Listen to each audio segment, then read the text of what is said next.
आज का ये एपिसोड शुरू करने से पहले एक छोटी सी बात। क्या आप भी अपना पॉडकास्ट बनाने की सोच रहे हैं? तो एंकर ट्राई कीजिए। ये पॉडकास्ट बनाने का सबसे आसान तरीका है। नंबर एक, ये फ्री है। नंबर दो, इसमें कई सारे ऐसे टूल्स हैं जो आपको अपने फोन और कंप्यूटर पर रिकॉर्ड और एडिट करने की फैसिलिटी देते हैं। नंबर तीन, आप अपने पॉडकास्ट को डिस्ट्रीब्यूट भी कर सकते हैं, जिससे इसे स्पॉटिफाई और दूसरे प्लेटफॉर्म पर सुना जा सके। तो डाउनलोड कीजिए फ्री एंकर ऐप या विजिट कीजिए anchor.fm पर अपना पॉडकास्ट स्टार्ट करने के लिए। ये तो थी एक छोटी सी जानकारी, और अब शुरू करते हैं एपिसोड का सिलसिला। तो आज के एपिसोड में लीजिए सुनिए आचार्य चतुर्सेन शास्त्री के लिखे उपन्यास गोली के 59वें भाग पति की रक्षा को निकल पड़ी को मेरी यानी समीर गोस्वामी की आवाज में। दिल्ली उन दिनों महत्वपूर्ण राजनीतिक वार्ताओं का केंद्र हो रही थी। एक विचित्र गर्मी उन दिनों दिल्ली शहर के विचार वातावरण में फैली हुई थी। उन दिनों अखबारों में बड़े बड़े उत्तेजक शीर्षक निकलते थे। आम चर्चा थी कि अंग्रेज सचमुच भारत छोड़कर जा रहे हैं। मुसलमान पाकिस्तान की धुन अलाप रहे थे। दिल्ली के मुसलमानों में भी बड़ी सरगर्मी थी। बड़ी बड़ी सभाएं रोज होती थी। एक हद तक भय का भी वातावरण था। इस समय सारे देश के हिंदू मुसलमान एक दूसरे से विपरीत रुख धारण किए हुए थे। गांधी जी के प्रवचन नित्य होते थे और उनकी चर्चा जगह जगह होती थी। बहुत लोग गांधी जी से नाराज थे। खासकर हिंदू मोहल्लों के कुछ तरुण गांधी जी के विरोध में बड़े उत्तेजक भाषण देते थे। पर जवाहरलाल और पटेल पर सबकी दृष्टि थी। लोगों का आकर्षण सबसे अधिक पटेल की ओर था। पटेल बहुत कम भाषण करते थे। उनका रुख ठाठदार था। दिल्ली का वातावरण काफी उत्तेजक था। परंतु मेरी तो संपूर्ण चेतना में मेरे पति का अभाव व्याप्त था। रह रहकर मैं अपने पति के उद्धार के लिए रियासत में जाना चाह रही थी। अपना वश चलते मैं अपने पति को वहां अत्याचार का शिकार नहीं होने देना चाहती थी। केसरी सिंह ने मुझे बहुत समझाया, ढांढस दिया, पर बेकार। मैं जाने का हठ ठान बैठी। अंततः ये तय हुआ कि केसरी सिंह वहां जाकर सब हालचाल मालूम करे और संभव हो तो वो मेरे पति को वहां से ले आए। मैंने सब बातें समझा बुझाकर उसे रवाना किया। साथ में काफी रुपया भी दिया। ये भी कह दिया कि यदि रुपया खर्चा करने से काम हो सके तो खर्च में कमी न की जाए। केसरी सिंह चला गया और मैं उंगली पर गिन गिन कर दिन काटने लगी। जितना ही मैं मन को समझाती थी उतना ही मन अधीर होता था। मैं दिन दिन भर रोती रहती थी। रह रहकर मुझे वे बीते दिन याद आ रहे थे जब मैं राजा के साथ विलास करती थी और वो निरीह पुरुष वहीं हाजिर रहता था। उन सब बातों को याद करके आज मेरे मन में हुक उठती थी। मैं सोचती थी कि कैसे मैं वो सब कर सकी। और कुछ नहीं तो मैं अपनी जान तो दे सकती थी। पर अब तो ये वियोग हिमालय से भी भारी प्रतीत हो रहा था। रात दिन मेरी आंखें बरस रही थीं। 10 दिन बाद केसरी सिंह आ गया। उसने ये हृदय विदारक समाचार सुनाया कि वो रानी की चाकरी में है। उस पर बड़े से बड़े अत्याचार हो रहे हैं। उसे नित्य पीटा जाता है। उससे धन संपत्ति के बारे में सारा ब्यौरा पूछा जाता है। उसे मारा भी जाता है, लोभ लालच भी दिए जाते हैं। पर वो मुंह सिए बैठा है, एक शब्द भी मुंह से नहीं निकालता।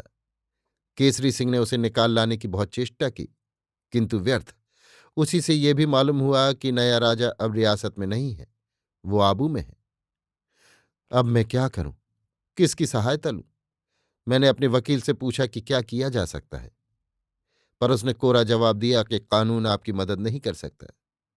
फिर भी मैंने जनाब वाइसराय को, एजीजी को और दूसरे अफसरों को अर्जियां लिखीं।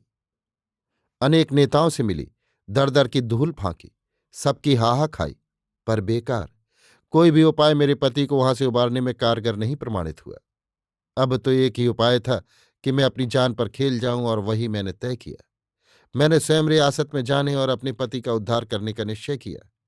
घर बार मैंने केसरी सिंह के सुपुर्द किया। मेरा लड़का बंबई से आ गया था।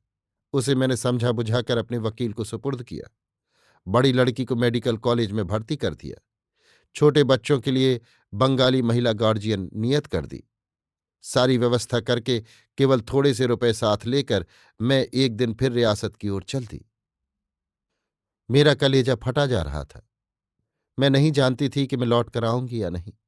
मैं अपने बच्चों को अनाथ किए जा रही थी, परंतु मेरे ऊपर मेरी गैरत का तकाजा था।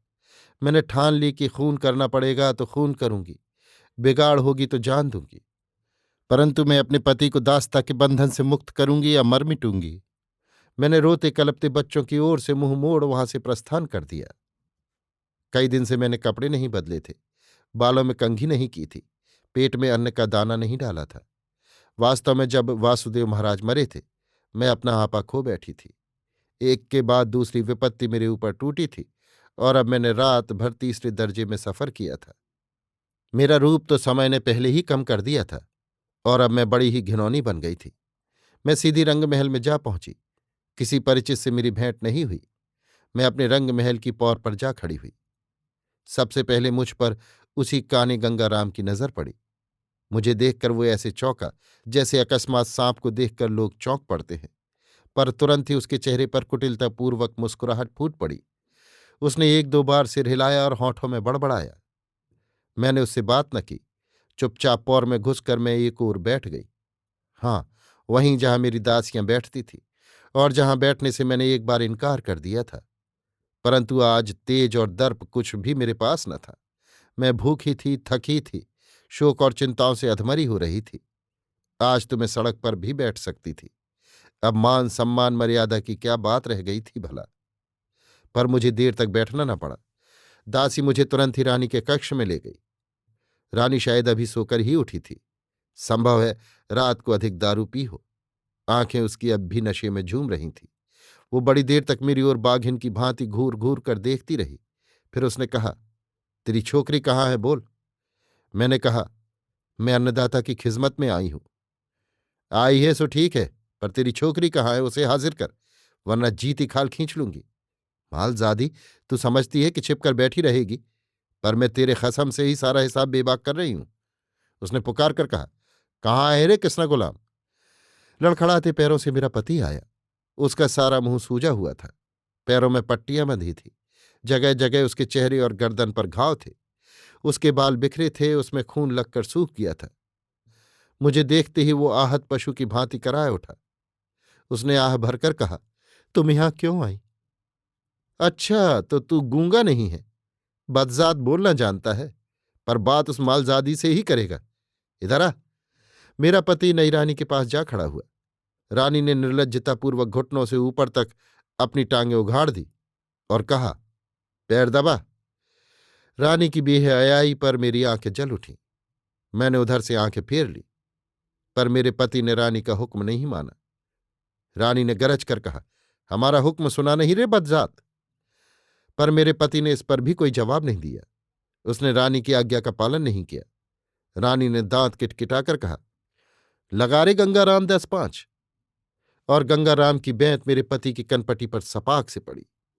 पर दूसरा हाथ उठने से पहले ही मैं लपक कर उसके आगे हाथ पसार कर आ खड़ी हुई। रानी ने कहा, लगा लगा, इस मालजादी को भी चखा।